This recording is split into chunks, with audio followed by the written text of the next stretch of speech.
அனைத்து மாணவர்களுக்கும் வணக்கம். நம்ம தொடரில் 12th standard botany pure science botany public exam question பேப்பருக்கான ஆன்சர்ஸ்க்கு தான் பார்க்க போகிறோம். என்கிட்ட இருக்கிறது வந்து பி டைப்பு. உங்கள்கிட்ட வந்து ஏ டைப் இருந்துச்சு அப்படின்னா நீங்கள் கொஸ்டினை மார்க் பண்ணி கொஸ்டினை பார்த்து ஆன்சர்ஸ் பண்ணி வச்சிங்க. இது வந்து பி டைப் கொஸ்டின்ஸ்க்கான ஆன்சரு. இதில் ஃபஸ்ட்டு கொஸ்டின்ஸ் பாருங்கள். எத்திரியம் புரோமைடு எந்த தொழில்நுட்ப முறையில் பயன்படுத்தப்படுகிறது அப்படின்னு சொல்லி கொடுத்துருக்காங்க. அகரோஸ் மிருமை என்ன படிப்பு சரிங்களா. இது வந்து நம்ம புக் பேக்கில் நம்ம வந்து என்ன பண்ணிருக்கலாம் பார்த்துருக்கலாம். 6th லெசனில் இருக்கும். அதுக்கடுத்து ரெண்டாவது கொஸ்டின் பார்த்தீங்கன்னா மஞ்சள் பல்வேறு புற்றுநோய்க்கு எதிர்க்கிறது. மஞ்சளின் குர்குமின் என்ற ஆன்டி ஆக்சிடென்ட் உள்ளது சரிங்களா. இதுக்கான ஆன்சர்ஸ் பார்த்தீங்க அப்படின்னா கூற்று காரணம் இரண்டுமே சரி சரிங்களா. அதான் அதுக்கான ஆன்சர்ஸு. அதுக்கடுத்து மூணாவது கொஸ்டின் பாருங்கள். பெரும்பாலான தாவரங்கள் மகரந்த துகள் வெளியேறும் நிலை அப்படின்னு சொல்லி பார்க்குறப்ப நம்ம புத்தகத்திலே பார்த்துருக்கலாம். 3 செல் நிலை சரிங்களா. அதில் வந்து என்னது கொடுத்துருப்பாங்க, அது வந்து பாருங்கள். அதுக்கடுத்து 3 செல்லில் 2 செல் நிலை சரிங்களா. மூணாவது கொஸ்டினுக்கு வந்து 2 செல் நிலை, அது வந்து மார்க் பண்ணி வச்சுங்க. 3 செல் தவறாக சொல்லிட்டேன். 2 செல் நிலை புக் பேக்லேயே நம்ம பார்த்துருக்கலாம். அதுக்கடுத்து 4வது கொஸ்டின் பார்த்தீங்கன்னா கீழ்கொண்டவற்றை பொறுத்துக்க கொடுத்துருக்காங்க. முழு ஆக்குத்திறன் அப்படிங்கிறது முழு தாவரமாக வளரக்கூடிய உயிர் உள்ள செல்களோட பண்பு சரிங்களா. இதுக்கான ஆன்சர்ஸ் பார்த்தீங்கன்னா பி ஆப்ஷன் வரும். 4க்கு வந்து பி ஆப்ஷன், அதை வந்து மார்க் பண்ணி வச்சுங்க. இது வந்து நம்ம புக் பேக்கில் பார்த்துருக்கலாம் சரிங்களா. மோஸ்ட்லி புக் பேக் கொஸ்டின்ஸ் வந்து நிறைய கேட்டிருக்காங்க.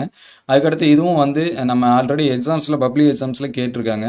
கீழ்கொண்டவற்றில் கோடிட்டிடங்களை நீர்த்துக சரிங்களா. இதுக்கு 5வது கொஸ்டின் பார்த்தீங்கன்னா பி ஆப்ஷன் சரிங்களா. ஃபஸ்ட்டு மண்ணில் காணப்படும் மொத்த நீர் வந்து ஹோலாடுன்னு சொல்லுவோம். தாவரங்களுக்கு பயன்படாத நீர் வந்து ஈக்காடு, பயன்படுத்தப்படும் நீர் வந்து கிறிசட் அப்படின்னு சொல்லி சொல்லுவோம். 5வது கொஸ்டினுக்கு வந்து பி ஆப்ஷனு, அதை வந்து மார்க் பண்ணி வச்சுங்க சரிங்களா. Second one B option.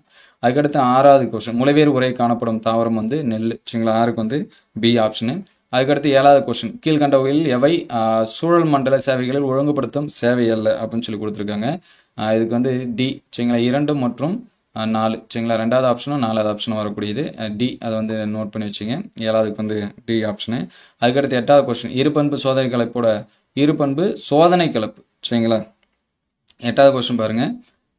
Dihybrid test cross அப்படின்னு சொல்லி கேட்டிருக்காங்க. டெஸ்ட் கிராஸ் அப்படின்னா நமக்கு வந்து என்ன வரும் அப்படின்னா 4 இது வரும் சரிங்களா. 1:1:1:1 சரிங்களா. இருபண்பு கலப்புனா தான் 9:3:3:1. ஆனால் இங்கே கொஸ்டின் கேட்டிருக்கிறது டைஹைப்ரிட் டெஸ்ட் கிராஸ் ரேஷியோ சரிங்களா. டைஹைப்ரிட் ரேஷியோ அப்படின்னா நம்ம 9:3:3:1 போடலாம். இங்கே வந்து இருபண்பு சோதனை கலப்புன்னு கேட்டிருக்காங்க. அதனால் 1:1:1:1 அப்படின்னு வரும். அதுக்கடுத்து 9வது கொஸ்டின் சரிங்களா. அகில உலக ஓசோன் தினம் அப்படின்னு சொல்லி பார்க்குறப்ப அது செப்டம்பர் 16, அதை வந்து மார்க் பண்ணி வச்சுங்க. அதுக்கடுத்து டிரான்ஸ் ஹைட்ரோ கென்னாபினாஸ், இதில் வந்து என்ன இருக்கும் அப்படின்னா கஞ்சா செடியில் இருக்கும். 10வது கொஸ்டின் பார்த்தீங்கன்னா கஞ்சா செடி. இதை பற்றிலாம் படிச்சிங்கன்னு நம்ம ஆல்ரெடி சொன்னோம். நம்ம அப்லோட் பண்ண கொஸ்டின் எந்த அளவுக்கு வந்திருக்கு அப்படின்னு சொல்லிட்டு கமெண்ட் பண்ணுங்கள். 11 குட்டை மரபணுடைய கோதுமை அப்படிங்கிறது நோரின் 10 சரிங்களா. ஏ ஆப்ஷன், அதை நோட் பண்ணி வச்சுங்க. 20% மற்றும் 60% அந்த வரைபடம் வட்டம் போட்டு வரைஞ்சி பார்த்தோம்னா தெரியும். CH4 CO2 சரிங்களா. அதுக்கடுத்து மெண்டல் காலத்தில் எந்த சோதனை F1 இரு சந்ததிக்கு வந்துச்சு அப்படின்னா சி இணை ஓங்குதன்மை, அது வந்து மார்க் பண்ணி வச்சுங்க. கோடாமினன்ஸ் அப்படின்னு சொல்லுவோம் அது. அதுக்கடுத்து 14வது கொஸ்டின் பார்த்தீங்கன்னா பி ஆப்ஷன் ஸ்ப்ளைசிங் ஏதல் படியெடுத்தலில் இருக்கக்கூடியது ஏதல் அப்படின்னு சொல்லி சொல்லுவோம். அதுக்கடுத்து லாஸ்ட்டாக 15 பார்த்தீங்கன்னா ரெஸ்ட்ரிக்ஷன் நொதிகள் அப்படிங்கிறது இரண்டுக்குமே மரபு பொருளில் எப்போதும் மரபு பொருளில் முக்கியமான கருவி நியூக்ளியஸ் DNA குறிப்பிட்ட இடத்தில் துண்டிக்க, இந்த இரண்டும் இதுவும் புக் பேக் கொஸ்டின் தான்.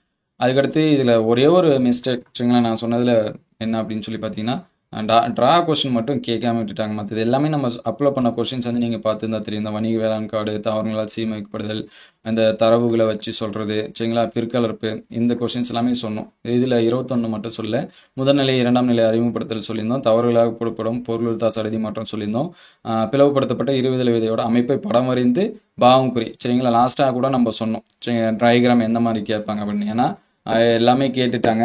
விதைகளோட அமைப்பு மட்டும் வரைஞ்சி பார்த்துங்கன்னு சொல்லி சொன்னோம். மோனோகாட் சீடு, டைகாட் சீடு வரைஞ்சி பார்த்தீங்கன்னா உங்களுக்கு தெரிஞ்சிருக்கும்.